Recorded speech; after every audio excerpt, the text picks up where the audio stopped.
3월 20일 목요일 이 아침에 우리가 함께 묵상하실 말씀은 누가복음 13장 1절에서 21절인데요. 우리 1절에서 9절까지 같이 읽도록 하겠습니다. 1절로 9절 읽겠습니다. 그때 마침 두어 사람이 와서 빌라도가 어떤 갈릴리 사람들의 피를 그들의 제물에 섞은 일로 예수께 아뢰니 대답하여 이르시되 너희는 이 갈릴리 사람들이 이같이 해받음으로 다른 모든 갈릴리 사람보다 죄가 더 있는 줄 아느냐? 너희에게 이르노니 아니라 너희도 만일 회개하지 아니하면 다 이와 같이 망하리라. 또 실로암에서 망대가 무너져 치어 죽은 18사람이 예루살렘에 거한 다른 모든 사람보다 죄가 더 있는 줄 아느냐? 너희에게 이르노니 아니라 너희도 만일 회개하지 아니하면 다 이와 같이 망하리라.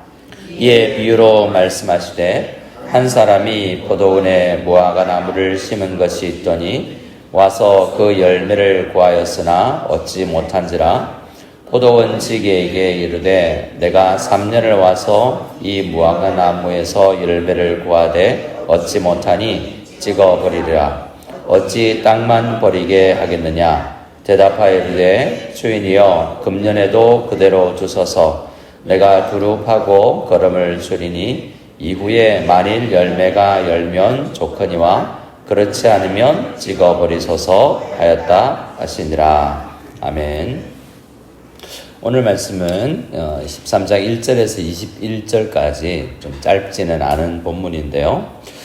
핵심을 이야기하자면 때가 그제 말씀했던 것처럼 때가 그렇게 오래 남지 않았다라는 그 긴급함을 말씀드리고 또 우리 교회가 어떻게 무엇을 해야 할지 그 기간 동안 무엇에 집중해야 할지를 말씀하면서 영혼 구원의 사역 그리고 작은 사람이라고 할지라도 겨자씨와 같이 미약한 존재 없는 많이 재정적으로나 숫자적으로 많이 가지지 않은 교회처럼 보일지라도 하나님께서는 그들의 헌신과 기도를 통하여서 하나님 나라를 풍성하게 또 성장시켜 나가실 것이다 라는 이 짧은 기간 안에 있을 종말의 때 우리가 무엇을 해야 할지 말씀하고 있습니다.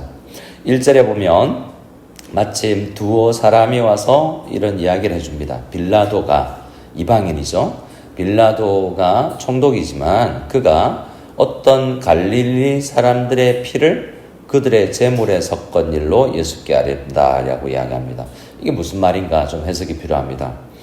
사람을 죽여서 제물에 뭔가 피를 섞었냐 이런 것이 아니라 여러분 요즘에도 과거에 한참 데모가 심할 때 명동성당에 숨으면 공권력이 들어가지 못했죠. 마찬가지로 예루살렘에 있는 성전에 들어가면 유대인이 갈릴리 사람들도 유대인인데요. 예루살렘에 있는 성전에 들어가면 아무리 로마 총독과 군인들이라 할지라도 함부로 들어가지 못하는 거죠. 근데 갈릴리 사람들은 어떤 사람들이냐면 모든 갈릴리 사람이 아니라 필리핀으로 따지면 민다나오 이런 데 테러를 하거나 이 반군들이 많이 있는 데가 또 갈릴리 지역입니다.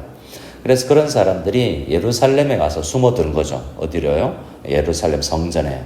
근데 빌라도가 그 공권력을 보통 때는 하지 않지만 거기 숨어서 들어가서 그들을 잡아서 죽인 것입니다.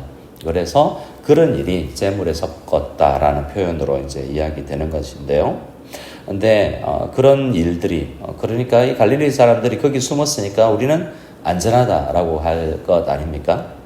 요즘에는 이스라엘이 또 침공을 할 때 또 상대 나라의 병원이나 또 어린이 학교나 이런 데 숨어들면 보통 미사일을 쏘지 않았는데 그런데도 미사일을 쏘아서 또 당하기도 하고 그랬지 않습니까? 그러니까 안전하다라고 생각하는 곳에 갔는데 안전하지 않다라는 거죠.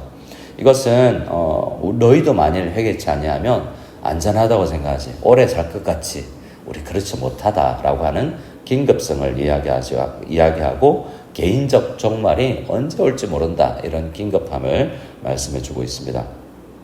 또 14절에는 말씀하시기를 실로암에서 망대가 무너져 당시에 좀 큰 이슈가 있었겠죠. 뉴스에서 우리가 뭐 성수대교가 무너졌다든지 삼풍백화점이 무너지면 온 나라가 한동안 그런 이야기 하지 않습니까? 그러니까 최근에 실로암에서 망대가 무너져서 18사람이 죽었는데 그런 일이 누가 보통 사람들이 이렇게 이야기하면 좀 특이한 죽음을 맞이한 사람들을 보면 뭔 죄 지었나? 아니 무슨 그들이 뭔가 유대인들이니까요. 죄와 연결시키는 경우가 참 많다는 겁니다.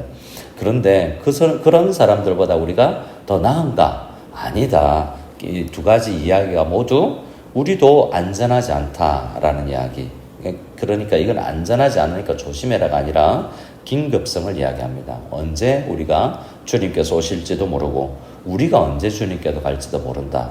그러니까 우리는 하루하루를 얼마나 귀하게 살아야 되느냐 이런 이야기를 하는 것이죠.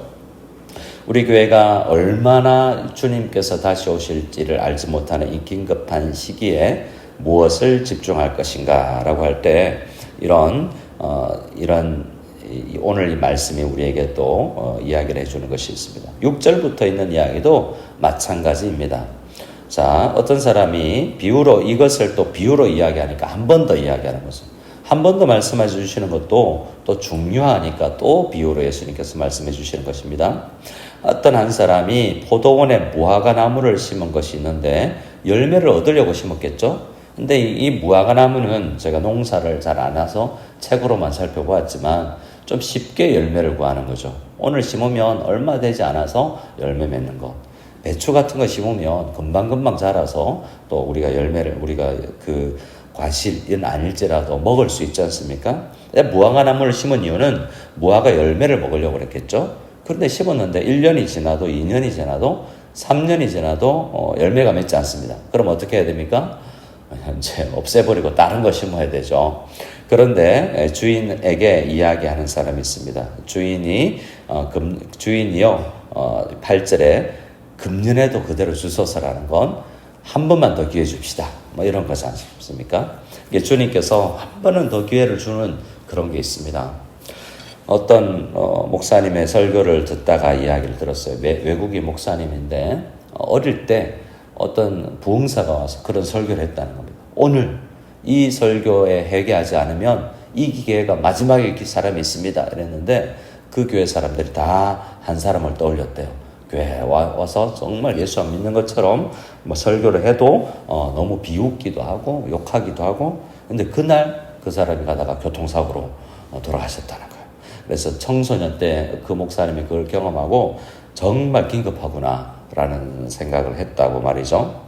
자, 오늘 이 9절 말씀해 보면 근데 1년 유예를 주고 만일 열매를 맺으면 좋지만 그렇지 않으면 그때 찍어버리소서. 그러니까 우리는 심판 때 언젠가 서게 된다라는 이야기, 또 긴급한 이야기를 하는 것입니다.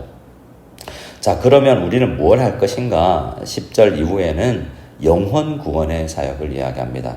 우리가 길게 설명을 하지 않겠지만 11절에 18회 동안 아까도 18이라는 숫자가 나왔는데요.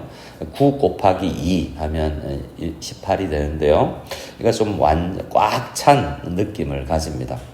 어쨌든 18회 동안이나 귀신 들려 앓으며 꼬부라져 조금도 펴지 못하는 여자.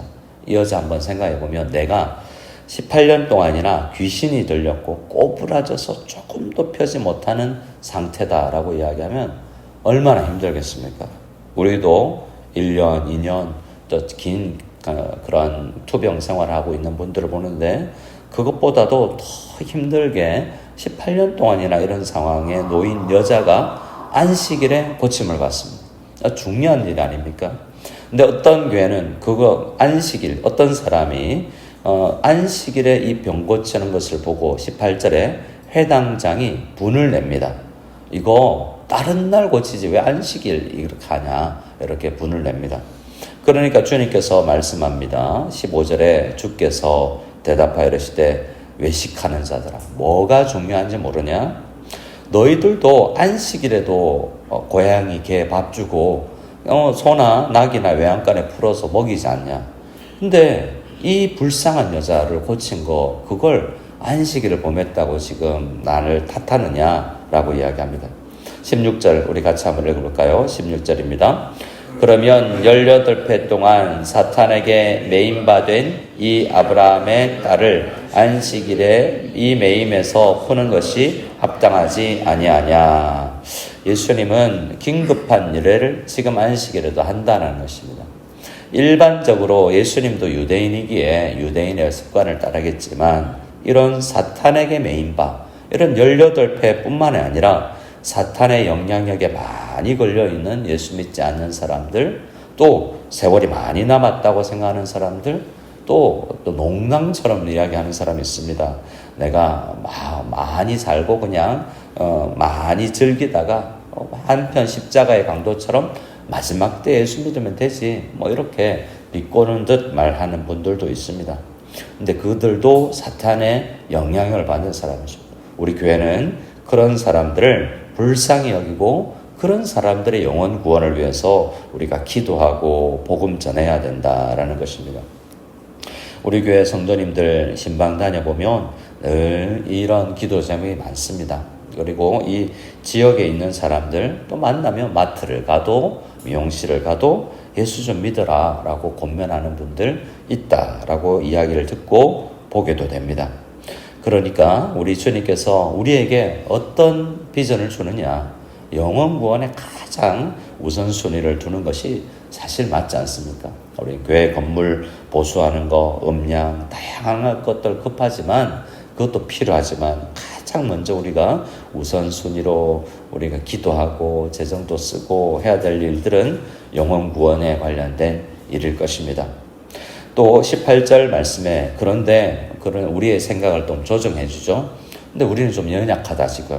나는 못할 것 같다. 아니다 라고 이야기하죠.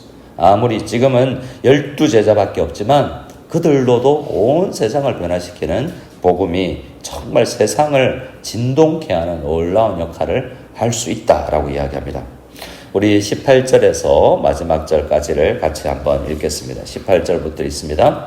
그러므로 예수께서 이르시되 하나님의 나라가 무엇과 같을까? 내가 무엇으로 비교할까?